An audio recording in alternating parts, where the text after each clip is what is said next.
Hi everyone!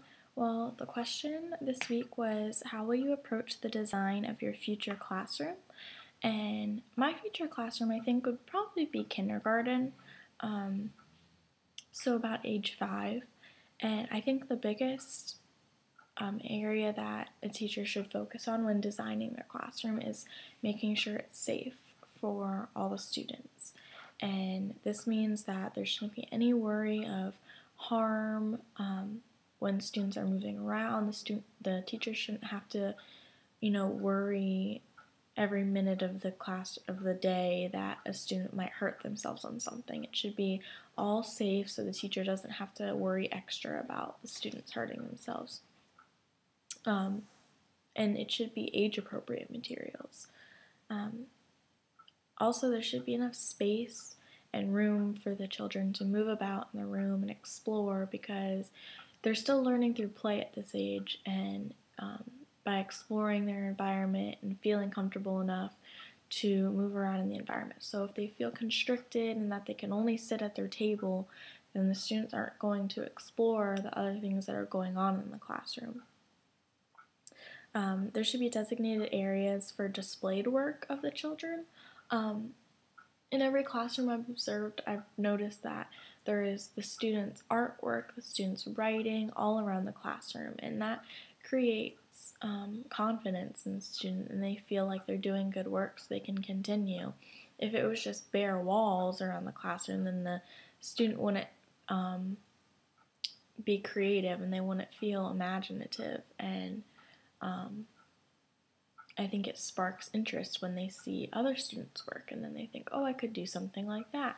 So I definitely think that it's important to display the children's artwork and writing and math skills all around the classroom. There should be designated areas on the walls for different, I guess you could say, subjects.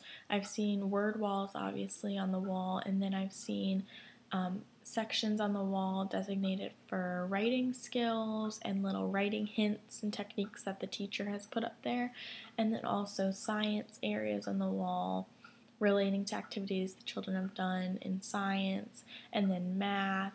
So they definitely use the wall space to display children's work as well as ideas for them for future activities.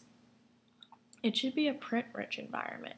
So that goes along with, what I said about designated areas on the wall and displaying work, but also labeling things. Everything should be labeled. This helps the children's literacy skills. It helps enhance their independence. And if they know that, okay, well, there's blocks in this bin, and that looks like a block on that picture, then that must be what it's called. And if it says block, they start to learn what the word block looks like. So even if they're not fluently reading, they will be able to understand certain words that correspond in their classroom. So along with it being able to enhance their confidence, it also promotes literacy, and it also going along with independence, if a child knows where their materials are stored, then they will start cleaning up after themselves, and that's further skills that they learn at this age. And if a student doesn't know where something goes in the classroom, then they're not going to clean it up, and they're probably just going to leave it there, and the teacher will have to. So if the teacher labels things and lets students know, what is expected of them, then they will probably start to take an initiative. There should be lots of resources and materials in the classroom. Students should never feel bored or that they've done an activity multiple times. There should be new and exciting activities for the students every week. There should be new materials that the teacher finds. Just to keep it exciting for kids, because at that age their attention span is so not long at all that it's important to keep them excited, because when they're excited they'll want to learn. there should be designated areas for centers and for play areas.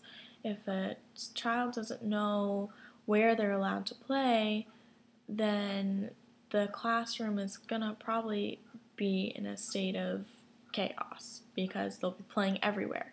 But if there's a designated area for dramatic play or the designated area for the reading area, the little library area, then students will understand where they need to go when they want to work on a certain activity or when they want to play. So I think that's definitely important, and all these things are things that I have noticed observing and that I have taken some notes on to remember for when I someday have a classroom. So have a good day.